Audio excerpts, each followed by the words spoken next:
पंजाबी के और उर्दू के एक राइटर हुए हैं। उन्होंने एक फ़िल्म बनाने का प्लान किया था अपने निर्देशन में। तो फ़िल्म शुरू होने से पहले ही एक ऐसा दर्दनाक हादसा हो गया जिससे उन्होंने अपनी जो स्क्रिप्ट थी, उसकी फ़िल्म की जो मेन हीरोइन की जो मृत्यु हो गई थी, उसकी चिता में ही उसको ज़िंदा दफ़न कर दिया गया था या जला दिया गया था। जी हाँ दोस्तों, आज हम बात कर रहे हैं पंजाबी फ़िल्म जो कि राजिंदर सिंह बेदी साहब बनाने जा रहे थे, उसके बारे में। यदि अभी तक आपने हमारे चैनल को सब्सक्राइब नहीं किया दोस्तों, तो चैनल को सब्सक्राइब कर लीजिए। राजिंदर सिंह जो बेदी थे, उन्होंने कई फ़िल्मों का निर्माण भी किया। उसमें स्क्रीन प्ले, स्क्रिप्ट, कहानी वगैरह कई फ़िल्मों में दी। देवदास थी, मुसाफिर थी, मधुमती, अनुराधा, आस का पंछी जैसी सुपर डुपर हिट फ़िल्में की हैं। इसके अलावा और भी दोस्तों फ़िल्में थी। एक चादर मैली सी, आँखों देखी, मुट्ठी भर चावल, फागुन, और अभिमान, ग्रहण, दस्तक, सत्याकाम, मेरे हमदम, मेरे दोस्त जैसी सुपर डुपर हिट फिल्मों की कहानी लिखने वाले राजिंदर सिंह बेदी साहब ने, उन्होंने 1965 में अपने पहली बार निर्देशन करने का प्लान किया। उन्होंने फिल्म जो उनका एक नावल था, एक चादर मैली सी, उसी के ऊपर, उसकी कहानी के ऊपर फिल्म बनाने के लिए प्लान किया। फिल्म के लिए वो गीता बाली को लेना चाहते थे, क्योंकि उनका मानना था कि गीता बाली ही एक ऐसी उस समय उस जमाने की अदाकारा है जो उस करैक्टर को, रानो के करैक्टर को निभा सकती हैं। फिल्म क्योंकि पंजाबी में बन रही थी, तो शायद गीता बाली की ये पहली पंजाबी फिल्म थी। बेसिकली गीता बाली पंजाब से, अमृतसर से ही बिलोंग करती थी, तो पंजाबी बोलने के लिए उनको कोई मुश्किल नहीं आ रही थी। तो राजिंदर सिंह बेदी साहब ने उस फिल्म में जो मेन लीड थे, उसके लिए कई कलाकारों को देखा।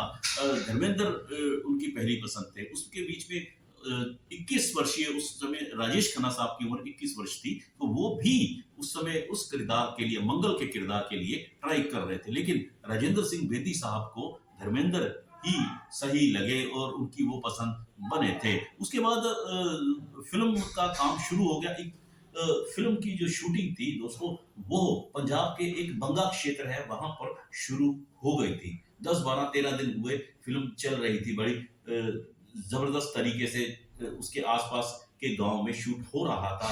यहाँ तक ये कहते हैं, वहां कहा जाता है कि गीता बाली ने रानो के किरदार को निभाने के लिए वहां के जो स्थानीय वेशभूषा, जो कपड़े थे, स्पेशल वहां से परचेज किए, वहां से अरेंज किया अपने तरीके से, ताकि वो बिल्कुल वैसे ही किरदार में वहां नजर आए।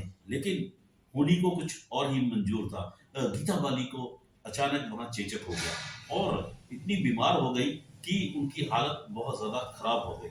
शम्मी कपूर साहब की वो पत्नी थी गीता बाली। तो शम्मी कपूर साहब को तुरंत बुलाया गया और वह उन्हें वहां मुंबई वापस ले गए, जहां पर उनका 21 जनवरी सन 1965 में निधन हो गया दोस्तों।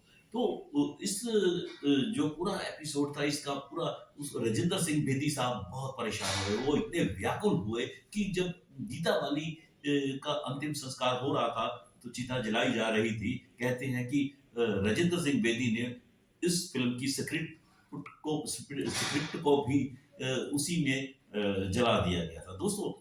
उसके बाद कई वर्ष चलता रहा।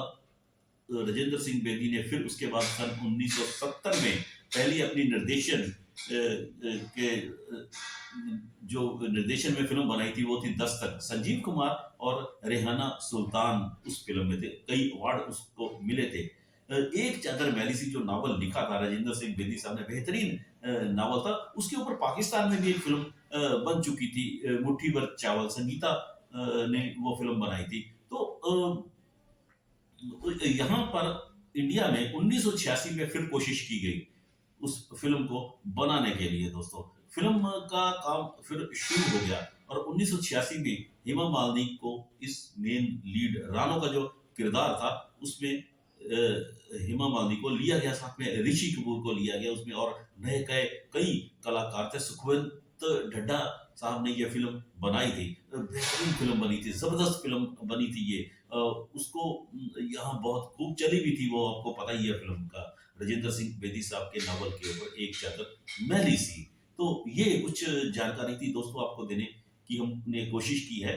तो यदि आपको वीडियो अच्छा लगा है तो आप लाइक कीजिए, शेयर कीजिए और हमारे चैनल को दोस्तों सब्सक्राइब जरूर कीजिए। धन्यवाद।